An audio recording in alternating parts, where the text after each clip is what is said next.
Coming up tonight on YCN News, the holiday weekend promises to bring record-breaking traffic. The Brattleboro Food Co-op celebrates its 40th birthday. And summertime means traffic-inducing road work.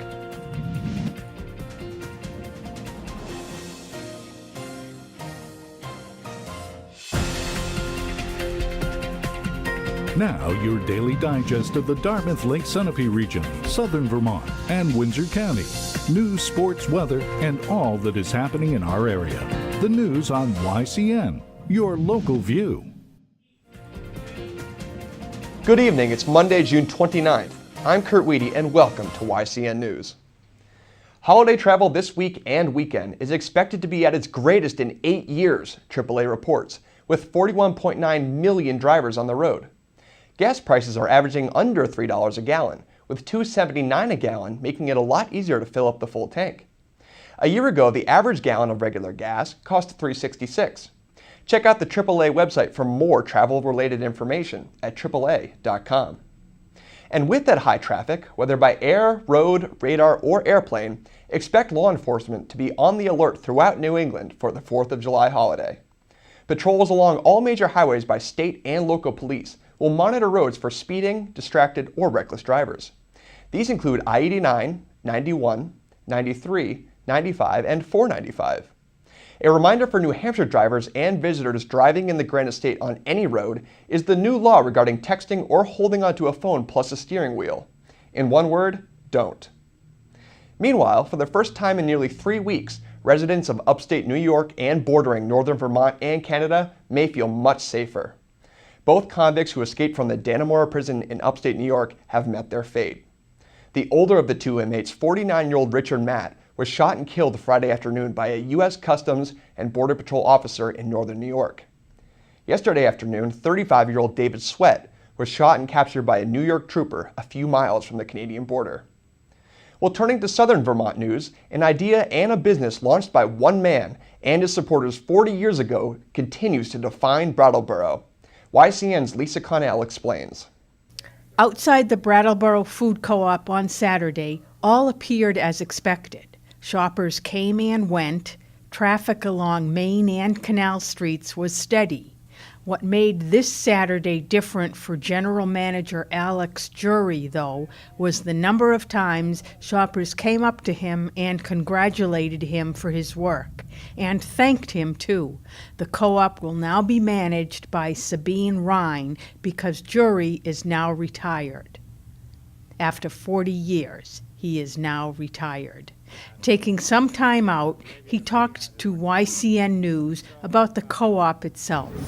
Over the years, we've made decisions that as the co-op grew, we needed to grow into newer and different spaces, and we actually made decisions to bring us more and more into the site of the community. So when we had a choice to move in 1988, we chose the plaza here, where there was a little shopping center, rather than another space that was just as hidden as the old space. He says the co-op was in the right place at the right time, physically and philosophically. The increasing awareness that what we eat is really important to the quality and health of our communities, and more people really are learning about that and understanding that and making the commitment to put more of their resources into that, to develop the community, agriculture, and food production. The co-op is more than just a store, just a building. It's part of a community, one that includes affordable housing, all at this location, including an award by the Federal Housing and Urban Development for its housing inclusion and the architectural design of the building. And that's exactly what we have going for us right now, and that's what we created. And I think that's why the HUD award recognizes what we've done for our community. And we also received an award from the EPA in 2012 for community downtown revitalization. Inside and out, the Brattleboro Food Co-op remains important in improving the lives of its patrons. Per the HUD Award, it is a model for how a community can combine a sustainable business and affordable housing. For YCN News, I'm Lisa Connell. Thank you, Lisa. Coming up next, Vermont gets a huge boost in recycling and composting. We'll have that story for you after the break. The YCN News continues in a moment. Welcome back to YCN News. I'm Kurt Weedy. As July 1st approaches, a new law for all Vermonters takes effect, one with a goal to boost recycling and later to compost food waste. In 2012, lawmakers signed Act 148 into law. On Wednesday, the law that aims to keep as much waste and rubbish out of landfills throughout the state begins. The law is being implemented in stages to get residents and businesses up to speed on what and when to dispose of household trash and recyclables. Writing the law took into account many factors, including getting trash pickup companies on board. The requirement for trash haulers is to collect many recyclables on site outside of people's homes, including metal, glass, plastics, paper, and cardboard. Over the next 4 years, the rest of the law gets phased in.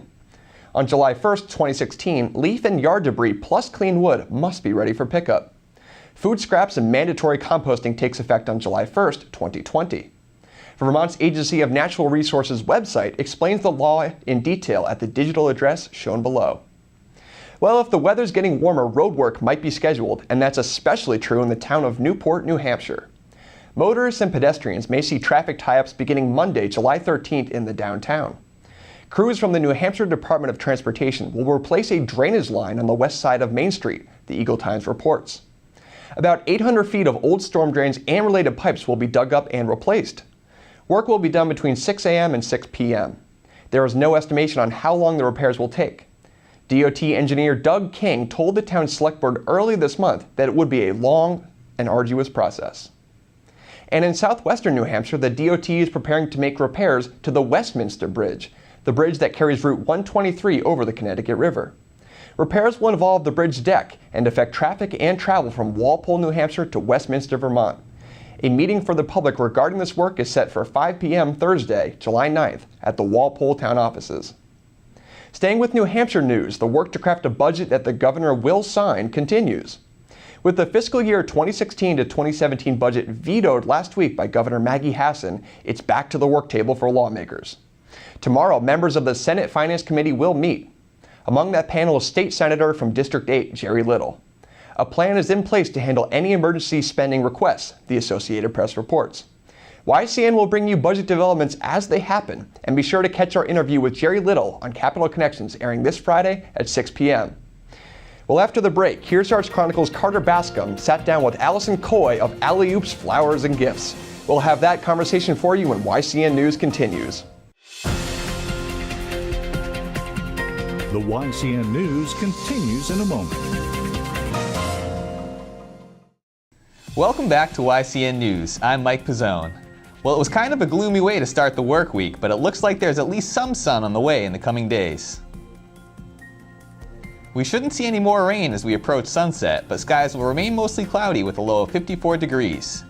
Things will begin to clear up a bit over the early morning hours tomorrow, making for partly sunny skies and a high of 77 degrees, though there's a 30% chance for showers and thunderstorms after about 2 p.m. Those chances increase to 40% tomorrow evening, with temperatures bottoming out at around 61 degrees. Wednesday doesn't look nearly as promising, with an 80% chance for thunderstorms until about 8 p.m. Temperatures will max out at around 74 during the day and drop to as low as 59 Wednesday evening.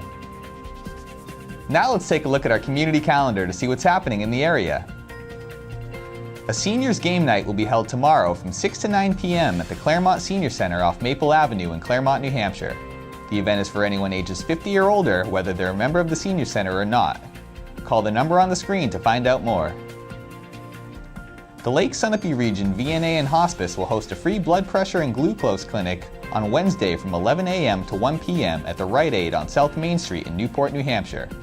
Call the number on the screen for more information. Windsor, Vermont's Concert on the Common series will begin Wednesday at 6 p.m. with a free concert by the East Bay Jazz Ensemble on the State Street Commons. Audience members are encouraged to bring a blanket or chairs. Visit windsorvt.org/recreation department to find out more. Well, it was about a lot more than just football Saturday night at St. Anselm College down in Manchester, as the top graduated seniors in the Granite State went head-to-head in the 4th annual Chad, New Hampshire East-West All-Star Football Game. More than $185,000 was raised for the Children's Hospital at Dartmouth by kickoff, setting the stages for what proved to be a wild game despite a very one-sided start.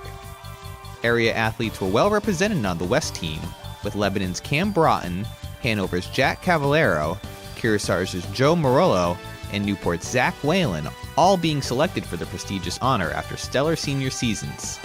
And those players made significant contributions early, helping their team to a 15-0 lead by the end of the first quarter. The first contribution came on the opening drive of the game with East near midfield, but Cavallero did his part at linebacker with a hard hit on a blocking lineman, paving the way for a drive-ending fumble recovered by Plymouth's Chris Frawley. West made the turnover count moments later on a 16-yard touchdown pass, before a fake extra point resulted in a well-executed 2-point conversion pass from Concord's Rob Law to Goffstown's Paul Teixeira to up the lead to 8-0. From there, Newport's Zach Whalen did his part to keep the East from building up any momentum on offense, laying out some heavy hits on the team's backs. On its next possession, West struck again when this perfectly placed pass from Law to Concord's Jacob Sullick down the right sideline resulted in a 37-yard gain. And just 2 plays later, the 2 former Crimson Tide teammates connected again on a wide-open pass in the corner of the end zone for what proved to be the team's final touchdown of the game with 6:41 left to play in the opening quarter. Neither team scored in the second quarter thanks in part to 4 more East turnovers and a big sack from Whalen on the East quarterback late in the frame, sending the teams into halftime with West up 15-0. Unfortunately for the West team, however, things didn't pan out nearly as well in the second half, with East outscoring its opponent 29-0 over the game's final 30 minutes to clinch its first ever victory in the annual charity game. And in Granite State Games news, Team Monadnock fought its way to a gold medal in boys basketball with a 70-64 victory over South Region in yesterday's finals.